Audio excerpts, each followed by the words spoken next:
আজকে আমি এই দেশ ভাই এখানে কোন ভাই হ্যাঁ কে নাইছে ভাই কে নাইছে আপনারে নরসিংদী ডিস্ট্রিক্ট পলাশ থানা ডাঙ্গা ইউনিয়নের তাওরা গ্রামের সফল উদ্দিন মাইয়া জামাই নাম হচ্ছে মোহাম্মদ রাসেল।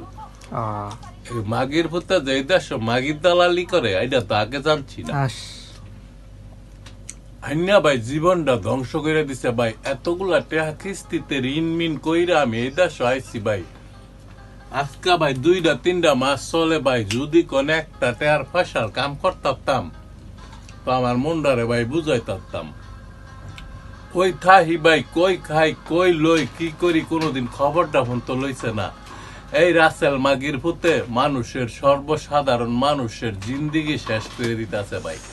আউনের আগে কইতাছে এত তো টেহা বেতন এত তো টেহা এইডা হেইডা কইয়া ভাই আনছে সামনে গছের সামনে ভাই।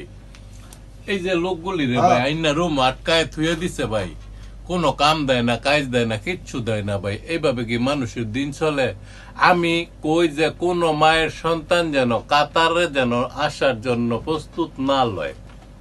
ভাই আমি খাচ্ছেন কি এগুলো খাচ্ছেন? আমি ভাই কোন রকম জিন্দেগিটা চালাইতাছি। একটু ভাই আড়া দিয়া সিদ্ধ কইরা একটু মুড়ি দিয়া খাইতাছি অনেক। ঠিক আছে 1 কেজি চাইল জানবো ভাই। এই টাকাটা ফোন তো নাই। খানকির পুত্র রাসেলটা কয়বার ফোন দিতাছি তারপরও ভাই ফোন ধরে না।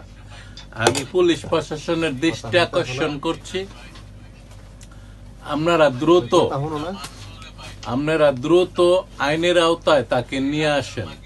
সে যেন আর কোনো মায়ের সন্তানের ক্ষতি না করতে পারে। আমি আইন প্রশাসনের কাছে আবেদন জানাচ্ছি কাতারে এরকম ভাবে 2 নাম্বারি কইরা কথাবার্তা বইলা যেন সে আর কোনো মানুষকে না আনতে পারে। আমি আপনাদের দৃষ্টি আকর্ষণ করছি। গরিব দুঃখী মানুষের যেন আর কোনো ক্ষতি না হয়। আমার আইনে করবে। আর আমি আল্লাহর কাছে বিচার দিয়া দিলাম। আমার এই দুরবস্থার জন্য শুধু সম্পূর্ণ এই মাগির পুত্র রাসেল দায়ী। ডাঙ্গা তাওরা গ্রামের পোলা। ঠিক আছে, তবে আমি প্রশাসনের কইতাছি যদি প্রশাসন এটার ব্যবস্থা না নেয় তাইলে আমি সর্বশেষ আমি আমার আদালতে তার বিচার করব। দেশে যাচ্ছেন কবে? আমি এই মাসের ভিতরে ভিক্ষা কইরে হইল টাকা জোগাড় কইরা আইনা ভাই দেশে যামগো। আমি এই দেশে কইতে রুম ভাড়া দিম কইতে খাওন দিমু খামু। আমার মা বাপ ভাই বোন স্ত্রী সন্তান কেউ আমি কিছু দিতে পারতাছি না ভাই। আমি এই দেশে কষ্ট করি আর মাগির পুতে এই দেশ রাজ লইয়া মাগি লইয়া ফুইয়া থায়। আমি এটা কি মানতাম ভাই? আমার দুগা খাওয়ান হইল দিত তো মুন্ডারে বুঝাইতাম ভাই। কাম দিছে না আমি কইতে খাম ভাই। আমি এই রুমেতে দুগা খাই একদিন, এই রুমেতে দুগা খাই একদিন, এইভাবে আমার জীবন যাইতাছে। কান্না করেন না ভাই। আমি আইছিলাম এইভাবে। আমি একটা আশা লিয়ে আইছিলাম, আমি একটা ভরসা লিয়ে আইছিলাম। মাগির পুতে আমার আইলা সব শেষ করে দিছে ভাই। ভাই মনে দুঃখ নেন না ভাই।